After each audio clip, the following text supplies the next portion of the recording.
মহিলাদের কোনো গাইনোকোলজিস্ট কোনো ডাক্তার আছে কিনা, আমাদের মহিলা আমাদের মারা আছে না, আমাদের বোনেরা আমাদের মানে আমাদের ওয়াইফরা যখন কোনো মহিলা রোগে ভুগে তখন তাদেরকে ছেড়ে দিতে হয়, এখানে কোনো ব্যবস্থা নেই। কোনো একটা বাচ্চা যখন আঘাত প্রায় দুটো ছেড়ে প্রয়োজন হয়, এখানে কোনো ব্যবস্থা নাই। এটা অপারেশন থিয়েটার নাই, আছে অপারেশন থিয়েটার, কিছু হইলে আপনাদেরকে ছেড়ে যাইতে হয়। তাহলে ভাইরা আপনারা তো এমপি বানিয়েছেন, এইখানে মন্ত্রী বানিয়েছেন, উপজেলা চেয়ারম্যান বানিয়েছেন না? আপনাদের এই অঞ্চল সমৃদ্ধ অঞ্চল, খনিজ সম্পদে ভরপুর এই অঞ্চল। এই অঞ্চলে আজ পর্যন্ত 50 শয্যার হসপিটালটা চালু করতে পারেন না ওনারা। কোম্পানিগঞ্জে সেই অবস্থা, চিন্তাপুরে সেই অবস্থা। অথচ পূর্বাঞ্চলকে বলা হয়, পূর্বাঞ্চল এবং সিলেটের উত্তর পূর্বাঞ্চল এটাকে বলা হয় দরিদ্র এলাকা। এটা সবচেয়ে সমৃদ্ধ এলাকা, সবচেয়ে ধনী এলাকা এটা। এইখান থেকে টাকা বাড়াতে হলে, পাথর বা বালুর ব্যবসা যাই করতে হলে, খনিজ সম্পদ দিতে হলে এখানে আসতে হয়। আর এইখানে রক্ত শস্য নিয়ে সবাই অঞ্চলকে গরিব আখ্যা দিয়ে সবাই চলে যান। কাজে আপনাদেরকে চিন্তা করতে হবে আগামীতে, যে আপনারা যাদেরকে নেতা বানিয়েছিলেন তারা যখন অতীতে হসপিটাল বানাতে পারে না, ভবিষ্যতেও পারবে না। রাস্তাঘাটের যে বেহাল অবস্থা, আপনাদের রাস্তাঘাটে আমি ইলিয়াস আলীর সাথে রাজনীতি করেছি, রাস্তা কিভাবে করতে হয়, ঘাট কিভাবে করতে হয়, এটা আমার জানা আছে।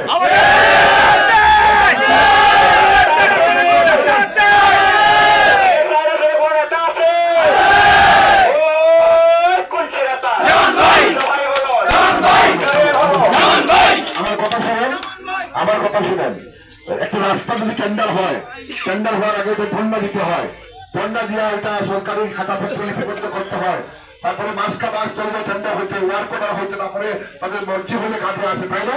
এটাই তো নিয়ম। আমরা হলে ওরকম হইতে হবে না।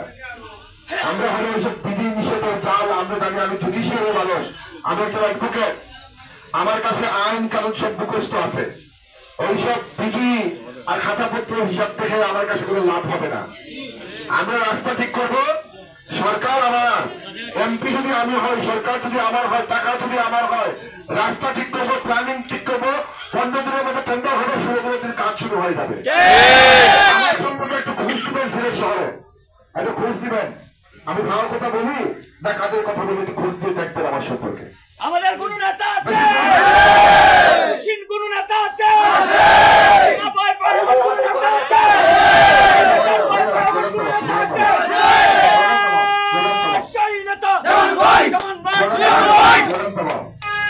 আমরা একটা অপারেশন আপনাদের কলিজার টুকরা বাচ্চাগুলা যখন মোটরসাইকেল অ্যাক্সিডেন্ট করে, যখন একটু উঁচু থেকে পড়ে যায়, যদি দুটো সেবাইয়ের প্রয়োজন হয়, আপনাদের এখানে অ্যাম্বুলেন্স আসতে পারে না, আপনারা তাড়াতাড়ি শহরে নিয়ে যাইতে হয় প্রাইভেট ক্লিনিকে বা হসপিটালে।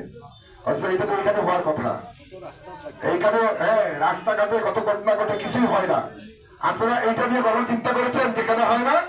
কারণ আপনাদের এমন জনপ্রতিনিধি আপনারা তৈরি করেন, বারবার ভুল করেন, যারা ওই সময় কাজ করে না, যারা ওই সাধারণ একটু মুখ দেখাইলো যে আমি হইলে কুয়ারি খুলে দেবো, আমি হইলে ওটা করে দেবো, আমি হইলে ওটা করে দেবো, আমি হইলে ওটা করে দেবো।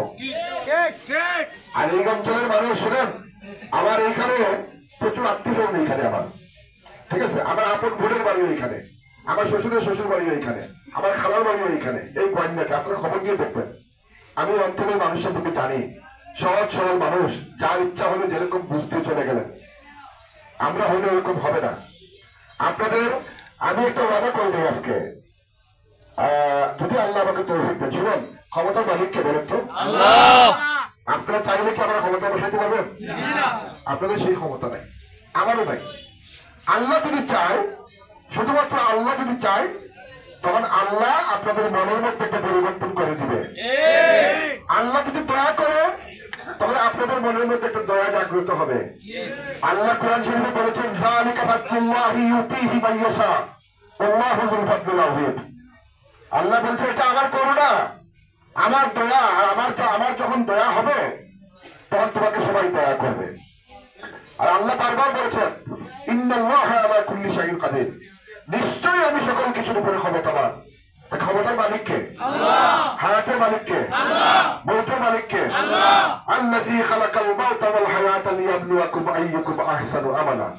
আমি মৃত্যু সৃষ্টি করেছি, জীবন সৃষ্টি করেছি, তোমাদেরকে পৃথিবীতে পাঠিয়েছি দেখার জন্য, এটা দেখার জন্য যে কর্মে কে উত্তম। এটা আল্লাহ কাজ, আমাদের সোয়ালিহা, উত্তম কাজ, উত্তম কাজ, উত্তম কাজ, ভালো কাজ করতে হবে। কাজে ভাইরা যারা আসবে তাদেরকে প্রশ্ন করবেন যে এতদিনে কেন হইল না, তুমি তো আগেও ছিল মিয়া, তুমি বলতেছো যে ভবিষ্যতে গেলে আবার করবো, অতীতে কি হইলো, অতীতে করতে পারলো না কেন? কুয়ারি ছাড়া কি রুজি নাই, রোজগার নাই? এতদিন ধরে কুয়ারি খুললো না কেন? আপনাদের কুয়ারি খোলার ক্ষমতা নাই।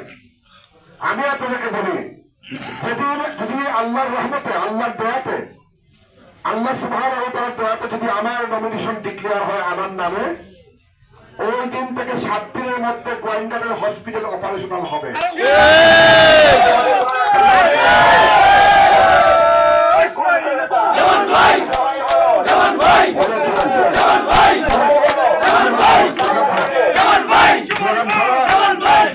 আমি বলি শুনেন, যেদিন নমিনেশন ডিক্লেয়ার হবে ক্ষমতায় আসা লাগবে না, ক্ষমতায় আসার প্রয়োজন নাই।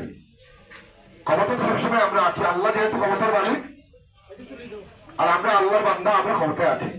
কাজে যেদিন নমিনেশন ডিক্লেয়ার হবে ওই দিন পয়েন্ট কাটে মানুষ দান করে দেবে। মানুষ কোত্থেকে দান করবে? আল্লাহর ইচ্ছা হবে, আর ফেরেশতারা দান করে নেবে। অ্যাম্বুলেন্স হবে, ওইখানে অ্যাম্বুলেন্স, ওইখানে হসপিটালে পার্সোনাল হবে, কোনো কৈফিয়ত কোনো কাজে আসবে না।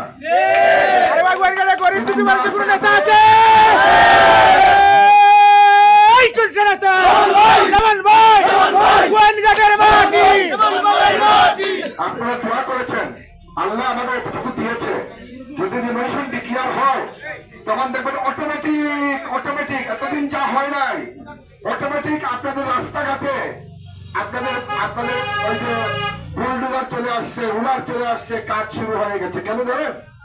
কারণ আমার একটা বদনাম আছে সিলেট শহরে যে এই লোক অনেক ঘাট টেরা, বুঝছেন? ইঞ্জিনিয়াররা ঘরে ঘুমাইতে পারবে না, কারণ আপনাদের শক্তি যদি আল্লাহ আমাকে এইখানে খেদমত করার জন্য আল্লাহ কবুল করে, তাইলে আপনাদের শক্তি সিলেট পর্যন্ত যাবে, কারণ সিলেটে আপনাদের শক্তি আরো বেশি আছে। যদি বিএনপিকে বিজয়ী না করেন, যদি কোনো কারণে বিএনপি ব্যর্থ হয়, তাহলে এই রাষ্ট্র আবার গণত রাজ্যে পরিণত হবে। আমরা আমাদের ধর্ম কর্ম নিয়ে স্বাধীনভাবে আমরা আর বসবাস করতে পারবো না। কাজে বিএনপির পরাজয় মানে আপনার পরাজয়, ধানের শীষের পরাজয় মানে আপনার পরাজয়। আজকে যদি সাধারণ মানুষ যারা আমরা এখানে আছি, আমরা চাই, আমাদের বেশি চাওয়া পাওয়া কিছু নাই, আমাদের রাস্তাঘাট সুন্দর হবে, আমাদের এখানে হসপিটাল থাকবে, আমাদের যাতায়াত ব্যবস্থা ভালো থাকবে, আমাদের রোজগার থাকবে, আমাদের মানুষ আমাদের বাচ্চা কাচ্চা নিয়ে আমরা সুন্দরভাবে বসবাস করতে পারে। এটাই আমাদের দাবি। এই দাবিটাই তারেক রহমান তার 31 দফায় সন্নিবেশিত করে মানুষের দোরগোড়ায় আজকে পৌঁছে দিচ্ছেন এবং বলেছেন এই 31 দফাটা আপনারা ভালো করে দেখেন, এটি পড়েন, এটি পড়লে আপনারা বুঝতে পারবেন। যদি বিএনপির হাতে ক্ষমতা যায়, যদি আপনাদের দোয়ায় আল্লাহর হুকুমে যদি বিএনপি ক্ষমতা গঠন করতে পারে, সরকার গঠন করতে পারে, তাহলে ভবিষ্যতে এই কাজগুলা আমরা সম্পন্ন করব।